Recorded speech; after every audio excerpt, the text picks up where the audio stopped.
तो बेटे आज ना हमने डुअल नेचर ऑफ एटम, ठीक है, dual nature of matter, atom, nuclear, उसके इंपॉर्टेंट क्वेश्चन डिस्कस करने हैं। तो पहले देख लें कौन कौन से इंपॉर्टेंट फॉर्मूला होते हैं, ठीक है। तो आपने डुअल नेचर जब पढ़ना है ना, सबसे पहले आपने फोटो इलेक्ट्रिक इफेक्ट पढ़ना है, ठीक है। फोटो इलेक्ट्रिक इफेक्ट के ऊपर एक क्वेश्चन पक्का होता है, ठीक है। तो थ्योरी वाइज सारा लिखा हुआ है, सेटअप एक्सपेरिमेंटल सारा वहाँ पे, ठीक है। मेन फॉर्मूला क्या यूज होता है पहले वो देख लें। ये वाला फॉर्मूला सबसे इंपॉर्टेंट है, आइंस्टाइन इक्वेशन। आपको पेपर में क्वेश्चन कोई भी पूछ ले, अगर वो थ्योरेटिकल क्वेश्चन है या न्यूमेरिकल है, तो 99% चांसेस है कोई ये फॉर्मूले के ऊपर बेस्ड ही होगा डुअल नेचर में से, ठीक है। इसी फॉर्मूले को हम मोटिवेट आगे करेंगे, कैसे करते हैं वो देखो। फाई नॉट एक फॉर्मूला ये बनता है वी नॉट।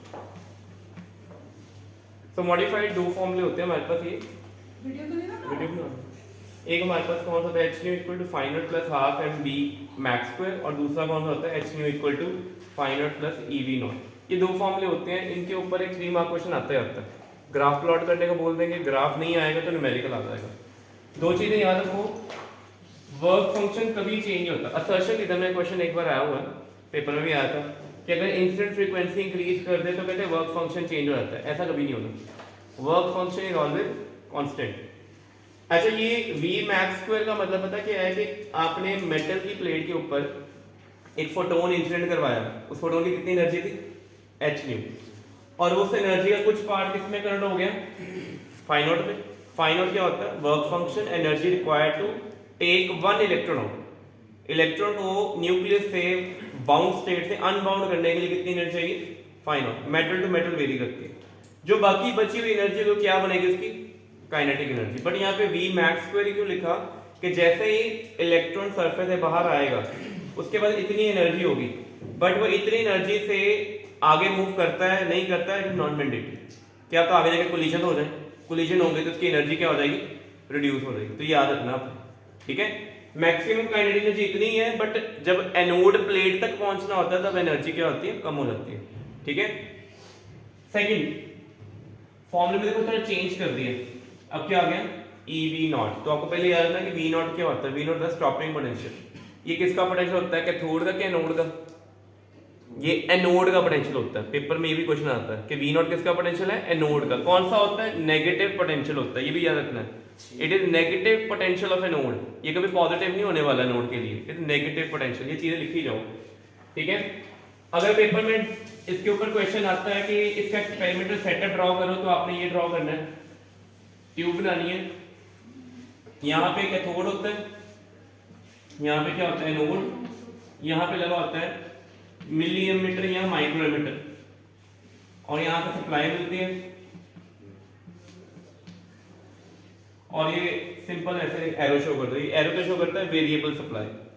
ये पार्ट हमेशा 0 वोल्ट पे रखना है, मतलब कैथोड हमेशा 0 वोल्ट पे होता है। ये होता है VA, VA क्या बोलते हैं, एनोड पोटेंशियल। और अगर पोटेंशियल डिफरेंस प्रोवाइड करें तो क्या आएगा, VA माइनस 0। यहाँ पे वैक्यूम, और यहाँ पे एक विंडो लगी होगी, ये एक विंडो ग्लास है, क्वार्ट्ज ग्लास होता है, ग्लास बना हुआ ग्लास पेन है, जिसमें से अगर तो ये ट्रांसपेरेंट है तो सारी लाइट पास करेगी। अगर यहाँ पे ब्लू कलर का फिल्टर लगा दिया तो means it allow other colour except blue. अगर रेड लगा दिया तो रेड पास हो जाएगा, ग्रीन लगा दिया ग्रीन। तो जब बीटेक करोगे, यहाँ आगे साइंस से फिजिक्स पढ़ते हो बीएससी में, तो ये प्रैक्टिकल आता है आपको करने के लिए। आपको फिल्टर मिलते हैं अलग अलग, तो आपने अलग अलग लाइट की वेवलेंथ इंसिडेंट करवानी, चेक करना करंट आ रहा है कि नहीं आ रहा, फिर वर्क फंक्शन भी निकालना होता है। लाइट यहाँ से आएगी, ठीक है, यहाँ से इलेक्ट्रॉन निकलेंगे और कहाँ जाएंगे, एनोड की तरफ जाएंगे, यही होता है। एनोड पे जैसे पहुंचेंगे तो सर्किट में करंट आएगा। कौन सा करंट आता है, इसको बोलते हैं हम, यहाँ पे करंट की डायरेक्शन होती है यहाँ पे आईपी। आईपी कैसे आता है, NE/T, याद रखना। आईपी क्या है, फोटो इलेक्ट्रिक करंट। एन क्या है, number of photo electron emitted, कितने फोटो इलेक्ट्रॉन निकले हैं, ई चार्ज और 1 इलेक्ट्रॉन है। और टी क्या है, time taken by electron to go from cathode to anode. अब 2 चीजें याद रखना, एक वर्ड इस चैप्टर में हम इस टॉपिक में पढ़ेंगे, इंटेंसिटी। इंटेंसिटी का मतलब होता है कि जो ये फोटोन इनकमिंग आ रहे हैं ना, यहाँ पे कितने सोर्सेज रखे हुए हैं। अगर आपने एक सोर्स रखा हुआ है तो इंटेंसिटी कम है, 2 सोर्स लाइट के रहती तो इंटेंसिटी क्या होगी, 3 नजदीक तो इंटेंसिटी और ज्यादा होगी। सो इंटेंसिटी को इंक्रीज करने का मेथड क्या है, यहाँ तो सोर्सेज इंक्रीज कर दो या क्या करो, सोर्स को यहाँ से पास ले आओ। अगर सोर्स आपका कैथोड प्लेट के जितनी पास होगा इंटेंसिटी क्या हो जाएगी, हाई, दूर जाएगा तो इंटेंसिटी कम हो जाएगी। अगर आप इंटेंसिटी बढ़ाते हो, इंटेंसिटी का मीनिंग नंबर ऑफ, लिखो अपनी कॉपी पे कि इंटेंसिटी का बेसिक मतलब क्या होता है इस चैप्टर में, जहां जहां आप पढ़ते हो ना कि इंटेंसिटी और फ्रीक्वेंसी में ग्राफ बनाओ, इंटेंसिटी और फोटो करंट में बनाओ। इंटेंसिटी क्या होती है, number of photons incident per unit surface area, simple see language, number of photons incident per unit surface area of cathode plate. Cathode की प्लेट में कितने फोटोन्स इंसिडेंट हैं, ठीक है, गिवन एरिया में, number of photon incident per unit surface area of the cathode plate. अगर source बहुत दूर पड़ा हुआ है तो कम फोटोन आएंगे, सोर्स पास आएगा तो फोटोन क्या हो जाएंगे, इंक्रीज। अब फोटोन जब ज्यादा हो जाएंगे तो इलेक्ट्रॉन भी क्या होंगे, बढ़ेंगे। तो नंबर, ये जो n नंबर है यहाँ पे लिखा हुआ है n, अगर n इंक्रीज करेगा तो करंट क्या करेगा, तो आपने याद रखना है कि इंटेंसिटी बढ़ने से फोटोन बढ़ते हैं, फोटोन बढ़ेंगे तो इलेक्ट्रॉन बढ़ेंगे। एक और पॉइंट, ईच फोटोन के पास एनर्जी कितनी होती है, h होती है ना, ठीक है। और अगर आपने टोटल एनर्जी निकालनी है तो क्या लिखोगे, NH, क्या लिखोगे, NH। तो ये जो n नंबर है ये किस पे डिपेंड करता है, इंटेंसिटी पे डिपेंड करता है, ठीक है। एमिशन करवाने की बेसिक कंडीशन पेपर में आ जाए 1 मार्क में, which is the must have condition for the emission. वो कंडीशन क्या है कि आपकी फ्रीक्वेंसी थ्रेशोल्ड फ्रीक्वेंसी से क्या होनी चाहिए, ज्यादा होनी चाहिए। फ्रीक्वेंसी क्या होनी चाहिए, थ्रेशोल्ड फ्रीक्वेंसी से ज्यादा होनी चाहिए, ठीक है। ये कंडीशन सभी को पता है। और अगर पेपर में पूछ ले कि what condition you should impose on the wavelength, frequency लगी ना पता कि इंसिडेंट फ्रीक्वेंसी किससे होनी चाहिए, थ्रेशोल्ड वेवलेंथ से, बट फ्रीक्वेंसी से। अगर वो यही कहे कि वेवलेंथ के ऊपर क्या कंडीशन है तो कैसे करोगे, फ्रीक्वेंसी का फॉर्मूला क्या होता है, speed of light in air to wavelength, यही होता है ना, ठीक है। C और C ने क्या होना आपस में, कट जाना, तो इसको रेसिप्रोकल करेंगे तो क्या हो जाएगा, तो अपनी कॉपी पे ये भी लिख दो, एमिशन वास्ते फर्स्ट कंडीशन की चाहिए है, frequency should be more than threshold frequency and wavelength should be less than threshold wavelength, ठीक है। हो सकता है पेपर में वेवलेंथ के ऊपर क्वेश्चन आ जाए, तो सारे फॉर्मूले पहले लर्न कर लो। ये फॉर्मूला लिखिए आपने,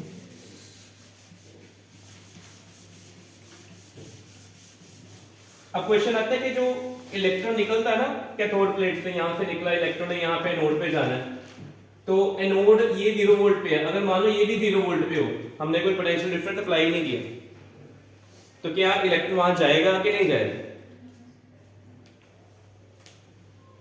कुछ अप्लाई नहीं किया, ट्यूब में है, ये तो ट्यूब में सेटअप पड़ा हुआ था, यहां से इलेक्ट्रॉन निकला, क्या वो आगे जा सकता है इसकी तरफ कि नहीं जा सकता, जा सकता है। करंट आएगा कि नहीं आएगा, आएगा, मतलब once electron emitted there is always current, आने ही आना है।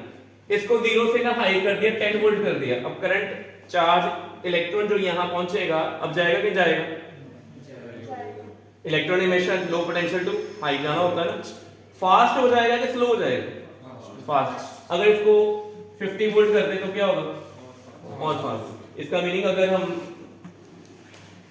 ये नोटिस करें फोटो करंट, अब फोटो करंट क्या है, NE/T है ना, मैंने इलेक्ट्रॉन सेम रखे हैं, इलेक्ट्रॉन चेंज नहीं किए, एक इलेक्ट्रॉन की बात कर रहे हैं, तो n कितना आ गया, 1 आ गया। वोल्टेज एनोड का पोटेंशियल हाई करी जा रहे हैं, ये फास्ट हो जा रहे हैं, टाइम क्या लेंगे, कम लेंगे ज्यादा लेंगे, टाइम कम हो रहा है तो फोटो करंट क्या हो जाएगा, ज्यादा इंक्रीज होगा ना। तो आपका ग्राफ अगर एनोड के पोटेंशियल का ग्राफ बनाते हो, जो एनोड पोटेंशियल कितना है 0, करंट आया, आ रहा था कि नहीं आ रहा था, आ रहा ना करंट, इंक्रीज करी जा रहे हो जा रहे इंक्रीज एनोड पोटेंशियल। एक टाइम आएगा कि सारे के सारे इलेक्ट्रॉन सरफेस है, इस सरफेस जितने भी इलेक्ट्रॉन हैं सारे बाहर निकल गए, और सरफेस पे कोई इलेक्ट्रॉन है ही नहीं, सारे बाहर निकल के सर्किट में वापस इसी तरफ आ गए, तो सारा करंट क्या हो जाएगा, सैचुरेट, क्या करना है, सैचुरेट। तो पेपर में कई बार सैचुरेटेड करंट किस पे डिपेंड करता है, तो once current saturated it never changes. और ये कब होता है, जब पोटेंशियल क्या होता है, हाई है कि लो है, हाई। और अगर इसका पोटेंशियल 0 से नेगेटिव करना शुरू करते हैं, मान लो -5 वोल्ट कर दिया, अब इलेक्ट्रॉन को रिपल्शन मिलनी है कि नहीं मिलनी, रिपल्शन मिलनी है ना, कुछ इलेक्ट्रॉन आएंगे कुछ इलेक्ट्रॉन, और कर दिया इसको, मान लो इसको -8 वोल्ट तक ले गए, करंट ही कितना हो गया, 0 हो गया, ग्राफ ऐसे बन गया। तो ये VO नेगेटिव, VO क्या होता है, यहाँ इसको बोलते हैं स्टॉपिंग पोटेंशियल, ठीक है। नेगेटिव क्यों है, क्योंकि 0 वोल्ट पे भी करंट आ रहा है, ठीक है, बट नेगेटिव में करंट आना, और स्टॉपिंग पोटेंशियल में क्या होता है कि बड़े सारे इलेक्ट्रॉन निकले हैं, कोई भी नहीं वहां पहुंच रहा, कोई ना पहुंचने का मतलब क्या हुआ, even the fastest electron doesn't reach a node, अपनी कॉपी पे लिख लो, at stopping potential, very important, even the fastest, MCQ search region में आ सकता है कि स्टॉपिंग पोटेंशियल में even the fastest electron doesn't reach, अगर फास्टेस्ट नहीं पहुंच रहा बाकी आएंगे, ठीक है ना। तो क्या होगा, उनकी सारी की सारी जो काइनेटिक एनर्जी है 12mv मैक्स स्क्वायर, वो सारी किसमें कन्वर्ट हो जाएगी, इलेक्ट्रोस्टैटिक पोटेंशियल एनर्जी, यही होता है ना। क्या होती है electrostatic potential energy, charge into potential difference, cathode तो हमेशा 0 वोल्ट पे रहता है, potential difference anode minus cathode आना, लग गया पता। तो ये चीज आपने याद रखनी है कि एमिशन का पॉसिबल होता है जब इंसिडेंट फ्रीक्वेंसी थ्रेशोल्ड से ज्यादा हो, इंसिडेंट वेवलेंथ थ्रेशोल्ड से कम हो।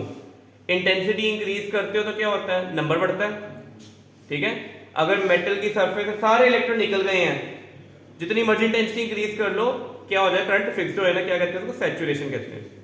और अगर आपने इंटेंसिटी चेंज नहीं की, फ्रीक्वेंसी बढ़ा दी, तो बताओ क्या होगा, ये है ना formula, h nu equal to phi naught plus half m v max square, ये वाला फॉर्मूला है ना। आपने फ्रीक्वेंसी बढ़ा दी, थ्रेशोल्ड, ये वर्क फंक्शन चेंज हो सकता है कभी, ये कभी चेंज होता है। अगर न्यू बढ़ाओगे तो v मैक्स भी क्या हो जाएगा, स्पीड इलेक्ट्रॉन की बढ़ गई तो यहां से यहां तक जाने में टाइम ज्यादा लगेगा कम लगेगा, तो फोटो करंट फिर से इंक्रीज, तो फ्रीक्वेंसी बढ़ने से फोटो करंट बढ़ता है, ठीक है। और सेम टाइम पे एक इक्वेशन ये भी पढ़ी है, h nu equal to phi naught plus ev naught. अब ये बताओ क्या फ्रीक्वेंसी और स्टॉपिंग पोटेंशियल एक दूसरे पे डिपेंड करते हैं, फ्रीक्वेंसी और स्टॉपिंग पोटेंशियल डिपेंड करते हैं एक दूसरे पे, यस, मोर द, तो ग्राफ आपका देखो ऐसा बन रहा है, तो पेपर में आता है ग्राफ में ना इसकी स्पेसिफिकेशन बताओ ग्राफ की, इस ग्राफ में वो क्या क्या इंफॉर्मेशन मिल रही है, ये फर्स्ट है ग्राफ, ये सेकंड, ये तीन, इन तीनों में क्या फ्रीक्वेंसी सेम है कि डिफरेंट है, देखो स्टॉपिंग पोटेंशियल जितना नेगेटिव जा रहा है उतना डिफिकल्ट है इलेक्ट्रॉन को रोकने का, सबसे ज्यादा फ्रीक्वेंसी किसकी थी, थर्ड वाले की, ठीक है। बट सभी का सैचुरेशन करंट क्या है, saturation current depend upon the number of photons, हम फ्रीक्वेंसी बढ़ा रहे हैं बट उनकी इंटेंसिटी, मतलब बल्ब का सोर्स आप चेंज कर रहे हो, रेड से आप येलो आए, येलो से आप आगे ब्लू गए, ब्लू से वॉयलेट तक गए हो, फ्रीक्वेंसी क्या कर रहे हो, increase, but you are not changing intensity. तो ये ग्राफ पेपर में आते हो तो एक्सप्लेन करने होते हैं, ठीक है। अब जैसे बड़ा सिंपल क्वेश्चन, बड़े स्कूल्स में ना मैंने नोटिस किया कि ये पेपर प्री बोर्ड में आया, ये क्वेश्चन आया हुआ है, अब आप मेरे को बताओगे, क्वेश्चन सिंपल था यही,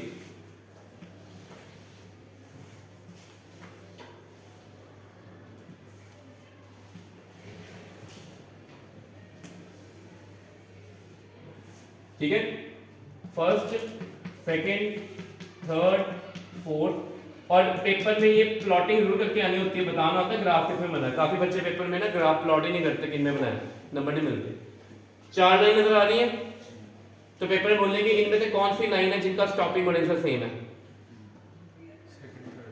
देखो ये 2 लाइन, कौन कौन सी लाइन है, ये वाली सेकंड और थर्ड, सेकंड और थर्ड का स्टॉपिंग पोटेंशियल क्या है, अगर इनका स्टॉपिंग पोटेंशियल सेम है तो इनकी इंसिडेंट फ्रीक्वेंसी भी क्या होगी, याद रखना है, हाँ फर्स्ट एंड सेकंड, फर्स्ट ये वाली है ना, देखो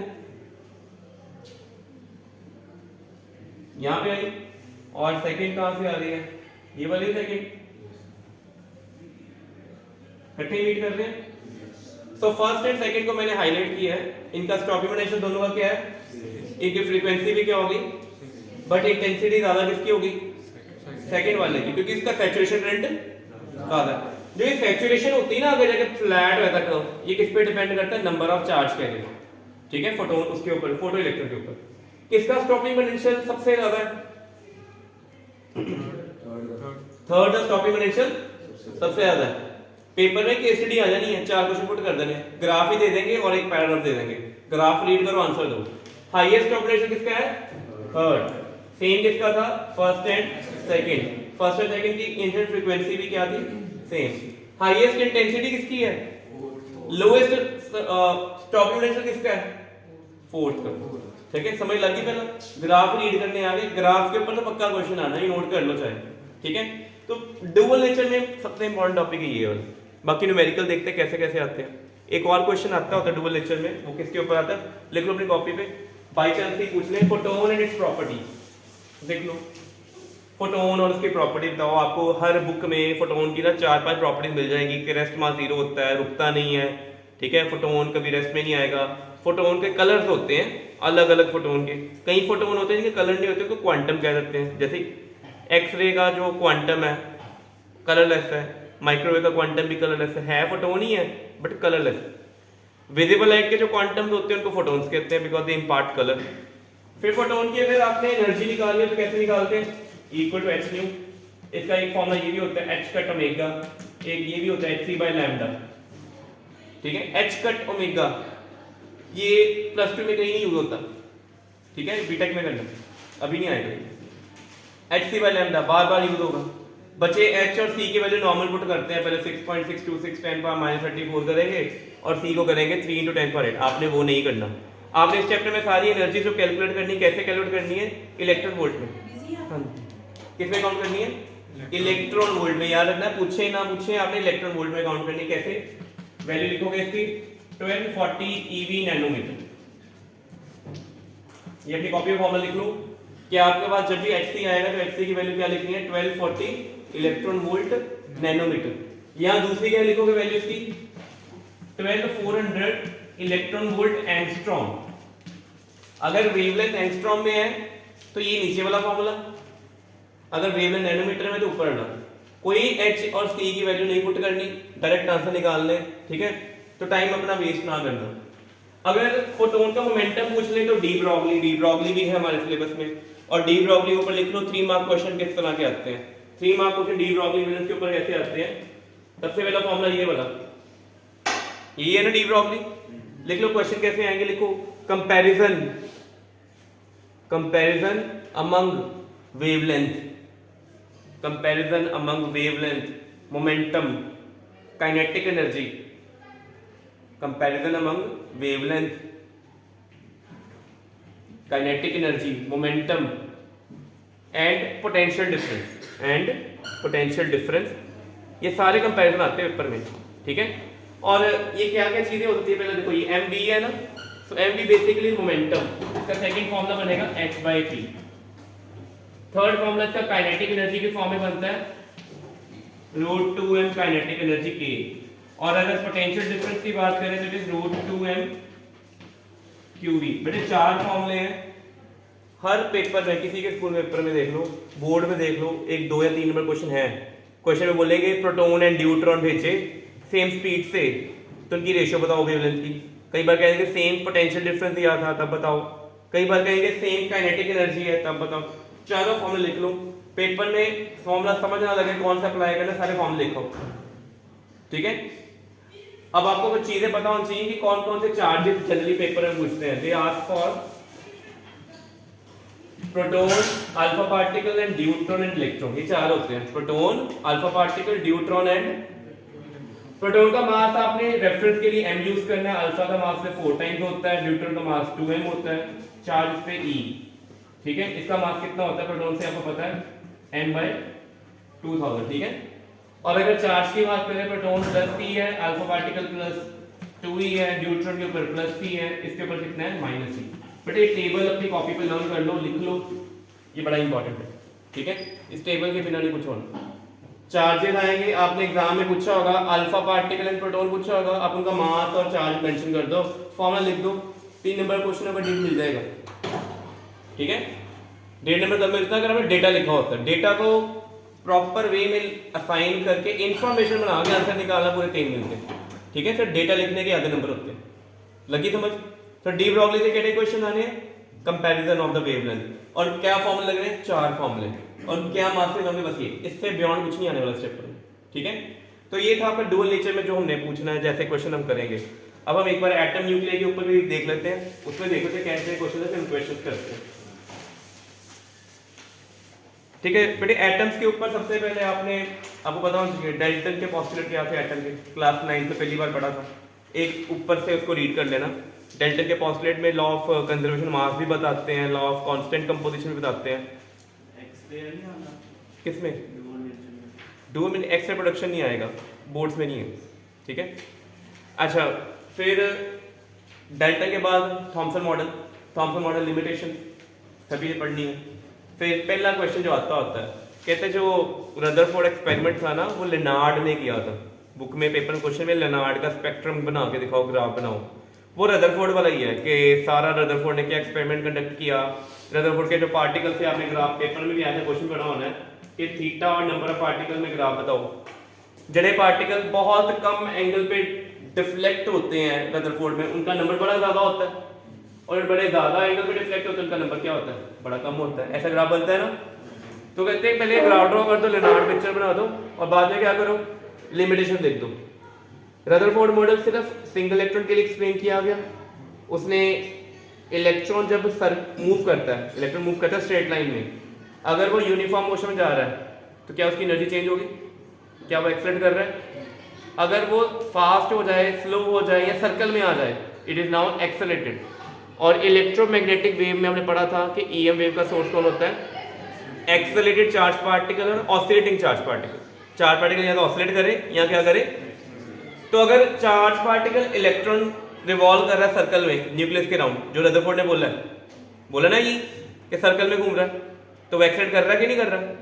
तो ड्यूरिंग एक्सेलरेशन उसको अपनी एनर्जी क्या करनी, रेडिएट करनी, किस फॉर्म में? Electromagnetic wave. अगर वो अपनी एनर्जी लूज करता है तो स्लो होता जाएगा, और स्लो होता जाएगा तो क्या होगा? एंड में कोलैप्स करना चाहिए था एटम, बट ऐसा तो ये किसने करेक्ट किया था? बोहर ने। तो आपको पेपर में पहले रदरफोर्ड के पोस्टुलेट अलग पढ़ने हैं, नोट्स जो दिए हुए हैं बोहर के पोस्टुलेट अलग लिखे हुए हैं, वो आपने पढ़ना है कि बोहर ने क्या बताया कि एंगुलर मोमेंटम क्वांटाइज्ड होता है। क्वांटाइज्ड का मतलब क्या होता है? फिक्स्ड। जैसे सपोज करो हम टैक्सी हायर करते हैं ना, टैक्सी से अगर हम 9.2 किलोमीटर ट्रैवल करेंगे ना, तो हम पे करते हैं 9 किलोमीटर। अगर 9.8 किलोमीटर ट्रैवल करें तो पे करते हैं 10 किलोमीटर। उसमें कोई राउंड फिगर नहीं होती, सिर्फ ये क्या होता है? 9, 10, 11, दिस इज क्वांटाइज्ड। ऐसे ही एंगुलर मोमेंटम हर ऑर्बिट में कितना होता है? h/2 पाई का मल्टीपल। ये होता है ना एमवीआर। इवन तो एमसीक्यू में ही फॉर्मूला आ जाता होता है, which of the following is the correct. तो एमवीआर इक्वल टू nh/2 पाई। ठीक है, पोस्टुलेट उसने ये बताया। फिर उसने कहा कि ईच ऑर्बिट में जो इलेक्ट्रॉन रिवॉल्व करे उसकी एनर्जी क्या होती है? फिक्स्ड, वो बताया। तीसरा बताया कि अगर इलेक्ट्रॉन ने अपना ऑर्बिट शिफ्ट करना है, अगर नीचे से जाना ऊपर, तो एनर्जी एब्जॉर्ब करनी है कि एमिट करनी है? एब्जॉर्ब। और वो कितनी एनर्जी एब्जॉर्ब करनी पड़ेगी? सेकंड लेवल में से फर्स्ट एनर्जी लेवल सेपरेट करो, this much energy has to be supplied. और अगर ऊपर से नीचे आना तो क्या करना है? Energy emit. तो ये एनर्जी एब्जॉर्ब करते हैं तो हमें मिलता है स्क्रीन पे एब्जॉर्प्शन स्पेक्ट्रा। ठीक है ना, स्क्रीन पे एब्जॉर्प्शन स्पेक्ट्रा मिलता है। और अगर एमिट करें तो क्या मिलता है? Emission spectra. ईवी क्या स्टडी करना होता है? Emission spectra. क्या करना ईवी है? एमिशन बहुत सिंपल है, हाइड्रोजन गैस लो, बीकर में डाल दो, ग्लास का बीकर होना चाहिए, गर्म कर दो, एक रूम में रखो, डार्क रूम में, जहाँ पे सारे वॉल्स के ऊपर ना क्या लगी होनी चाहिए हमारे पास? एक फोटो सेंसिटिव मटीरियल। नेरा किया वो पूरा, कोई लाइट नहीं है, आपने बस उसको सैंपल को रख दिया, और थोड़ी देर बाद वॉल्स पे ऑब्जर्व करो। वॉल्स पे आपको ना ब्राइट स्पॉट्स अपीयर होने शुरू हो जाएंगे। वो स्पॉट कौन से हैं? कि जो इलेक्ट्रॉन हायर लेवल से नीचे गया, एनर्जी एमिट की, एनर्जी कहाँ हिट की? वॉल पे। वहां पे क्या मिल गया? सेंटिलेटिंग स्पॉट। आपने क्लास 11 में पढ़ा होना है वो वाला एक्सपेरिमेंट, कौन सा था? Germer experiment, Davisson and Germer. Chemistry में स्ट्रक्चर ऑफ एटम में इंट्रोडक्शन दी हुई है कि how electron have wave as particle nature both. तो डेविस एंड जर्मन ने स्क्रीन पे देखा जो पैटर्न बन रहा है ना इलेक्ट्रॉन का, वो सेम एक्सरे वाला बन रहा है। एक्सरे तो वेव है और इलेक्ट्रॉन पार्टिकल है, बट पैटर्न बन गया means electron has dual nature. ठीक है, तो ये स्पेक्ट्रा के बारे में नोट्स में लिखा हुआ है, डेफिनेशन पता होना चाहिए। इनके ऊपर बहुत डीप में इन डेप्थ क्वेश्चन नहीं आएंगे। ठीक है, नाम पता होना चाहिए इनके। हमारा मेन एम है कि पहले तो हम पढ़े रदरफोर्ड मॉडल, उसके पोस्टुलेट, उसकी लिमिटेशन पढ़ लें, फिर पढ़े बोहर मॉडल। और सबसे इंपॉर्टेंट क्वेश्चन क्या आता है कि बोहर मॉडल को यूज करके रेडियस ऑफ एटम निकाल लो, velocity of electron in that orbit वो निकाल लो, काइनेटिक एनर्जी ऑफ इलेक्ट्रॉन निकालो, पोटेंशियल एनर्जी निकालो, टोटल एनर्जी निकालो, टाइम पीरियड फ्रीक्वेंसी सब कुछ निकाल दो।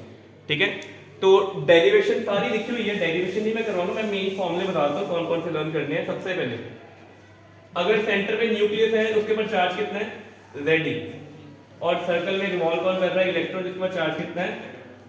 हम ये बोहर मॉडल कितने इलेक्ट्रॉन स्पीशीज के ऊपर अप्लाई करते हैं, 1 इलेक्ट्रॉन। किसके ऊपर अप्लाई करते हैं, 1 इलेक्ट्रॉन के ऊपर। तो अगर एक इलेक्ट्रॉन के ऊपर अप्लाई करोगे तो आपके पास जो कूलम्बिक फोर्स होगी क्या आएगी, Q1 Q2 by R square, किसके इक्वल हो जाएगी, mv स्क्वायर बाय R। तो पहले आपको ये फॉर्मूला पता होना चाहिए। Q1 की वैल्यू आपने क्या यूज करनी है, Zt, Q2 की क्या यूज करनी है, E, ये फर्स्ट इक्वेशन। और सेकंड इक्वेशन कौन सी यूज करनी है आपने, mvr इक्वल टू NH/2। बेटा अगर आपको डेरिवेशन नहीं भी आती ना, आप ये फॉर्मूला लिखते हो और लिखते हो using this formula we observe radius का पहला formula 0.53529 10 power -10 into n square by z, ये पहला फॉर्मूला है। ठीक है, ये पहला फॉर्मूला है कि रेडियस ऑफ ऑर्बिट निकालना कौन से स्पीशीज में, सिंगल इलेक्ट्रॉन। और सिंगल इलेक्ट्रॉन कौन कौन सी स्पीशीज है हमारे पास, hydrogen, helium 1 positive, lithium 2 positive और बेरिलियम। सिर्फ ये चारों के लिए ही एप्लीकेबल है, बस ये डेटा सारा। फिर दूसरा आएगा वेलोसिटी, उसका फॉर्मूला पता है 2.18 10 पावर 6 मीटर पर सेकंड अपॉन n। ठीक है, फिर टोटल एनर्जी क्या आती है, -13.6 upon n square into z square electron volt, ये बड़ी थी। और ये टोटल एनर्जी है E nth ऑर्बिट में। और काइनेटिक एनर्जी निकालनी हो तो होती है नेगेटिव ऑफ टोटल एनर्जी, और अगर पोटेंशियल एनर्जी निकालनी हो वो होती है 2 times the total energy. 3 number question यही आता होता है, पेपर में आया भी था। ये सारा बता दिया उन्होंने, पहले ऑर्बिट में एनर्जी इतनी है, कहेंगे कहते थे फोर्थ एक्साइटेड स्टेट, फोर्थ देखो fourth excited state n equal to 4 है कि n इक्वल टू 5 है, n इक्वल टू 5 है, क्योंकि पहली स्टेट कौन है, 1 ग्राउंड है। सेकंड स्टेट क्या है, first excited state. Third state कौन सी है, सेकंड एक्साइटेड स्टेट।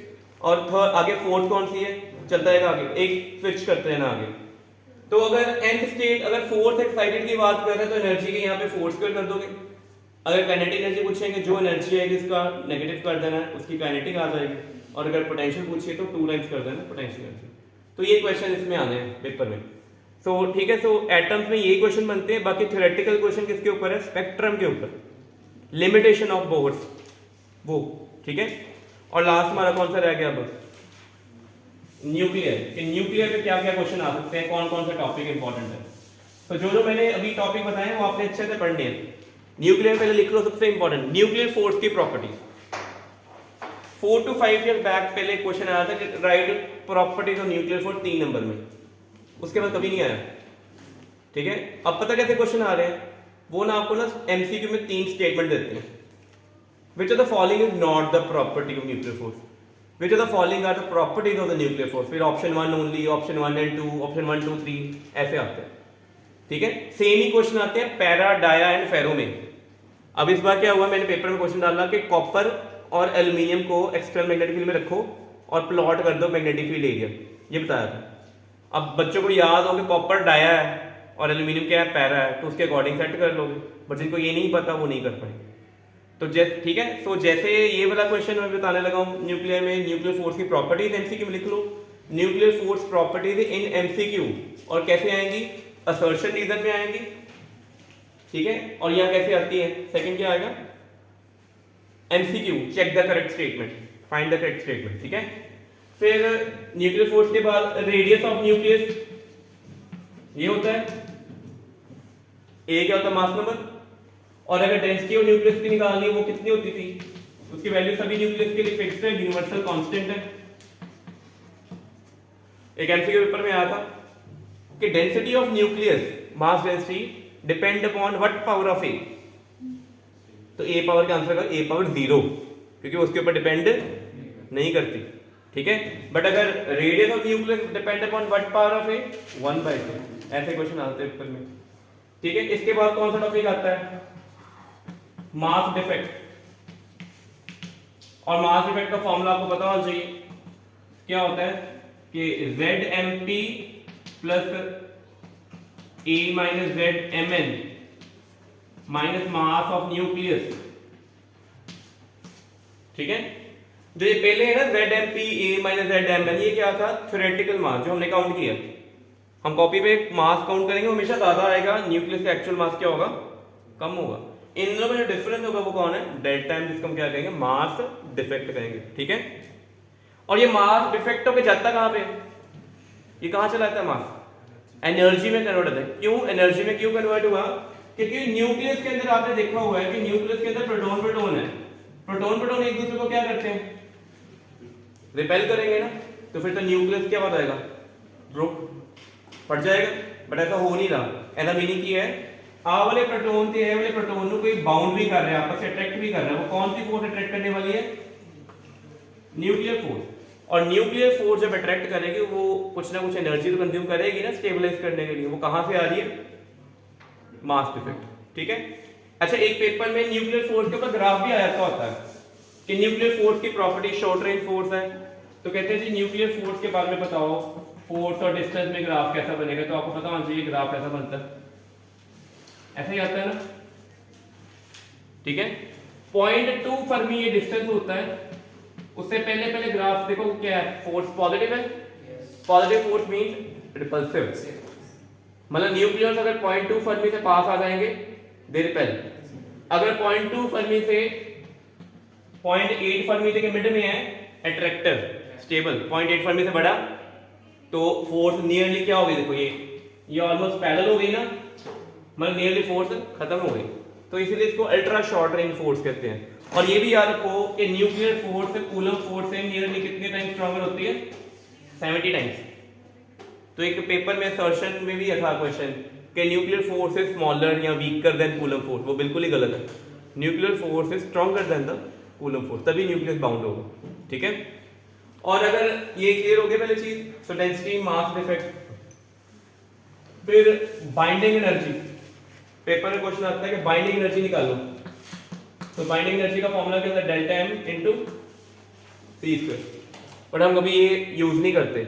हमारा जो भी डेल्टा एम होता है किसमें कैलकुलेटेड होता है, एएमयू में होता है। आप इसको सिंपली किससे मल्टीप्लाई करोगे, 931 से आंसर किसमें आ जाएगा, मेगा इलेक्ट्रॉन वोल्ट में। एटलीस्ट आपको ये फॉर्मूले पेपर में लिख के आते हो, वैल्यूज पुट कराते हो, नंबर मिल जाते हैं। ठीक है, सर 931 मेगा इलेक्ट्रॉन वोल्ट कब मल्टीप्लाई करना है, मास किसमें होना चाहिए, एएमयू में। आपको गिवन होते सारे मास, बट कई बार है कि वो प्रोटॉन का मास नहीं गिवन करेंगे, तो उसकी वैल्यू कितनी होती है, लिख लो 1.007825 एएमयू, और मास ऑफ न्यूक्लियस से थोड़ा सा ज्यादा होता है 1.008665 एएमयू।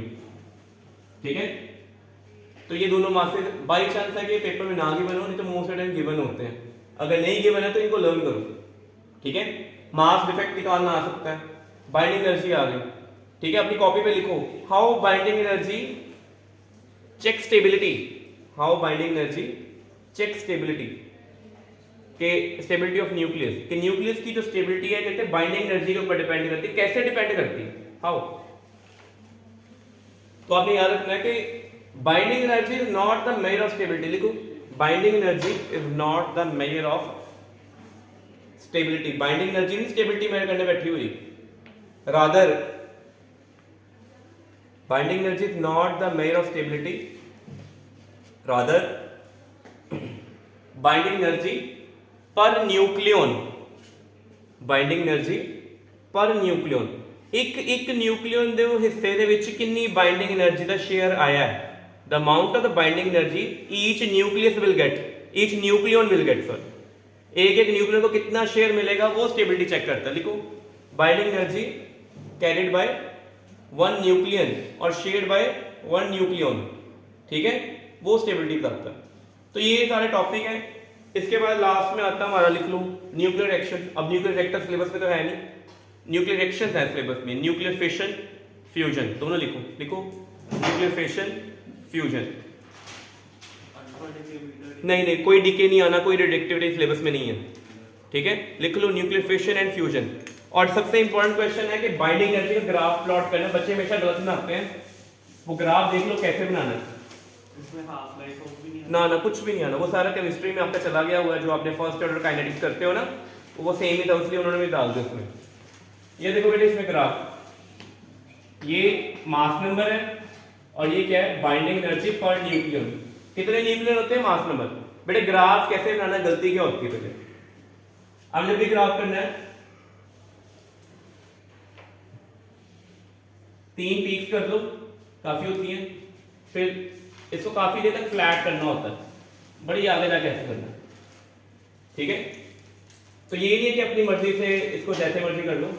और ये जो पीक हो चाहिए यहाँ पे बताना है कि एटॉमिक नंबर मास नंबर कितना है 20 बताना है। पीक चाहे 3 ना हो चाहे 4 ना हो, कोई नहीं कुछ करेगा, बट पीक से 20 से पिछले पहले होना चाहिए।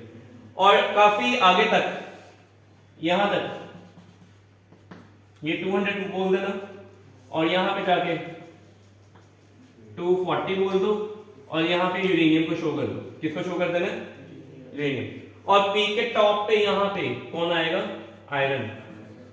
आयरन का न्यूक्लियस सबसे ज्यादा स्टेबल है, इसलिए जो स्टोन एज थी जब अर्लीस्ट वेपन्स बने किसके बने थे, आयरन के, क्योंकि सब तो पहला क्रस्ट विच मेटल सब तो ज्यादा केड़ी मिली थी, आयरन मिली थी।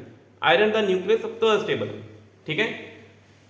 तो आयरन की वैल्यू लिख देना कितनी है ये पता होना चाहिए आपको 8.8 MeV और यूरेनियम की वैल्यू कितनी होती है वो भी लिख दो 7.6 MeV/, ठीक है।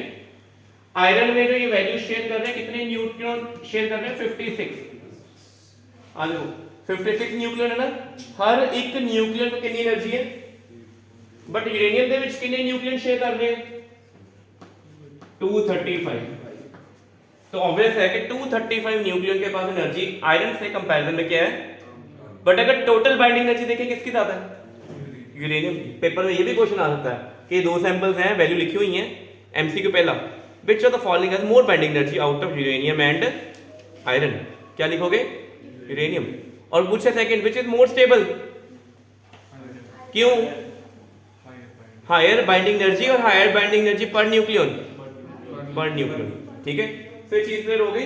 और ग्राफ पे वैल्यू यहां पे कौन आता है, कौन सा हाइड्रोजन, ड्यूटेरियम वाला।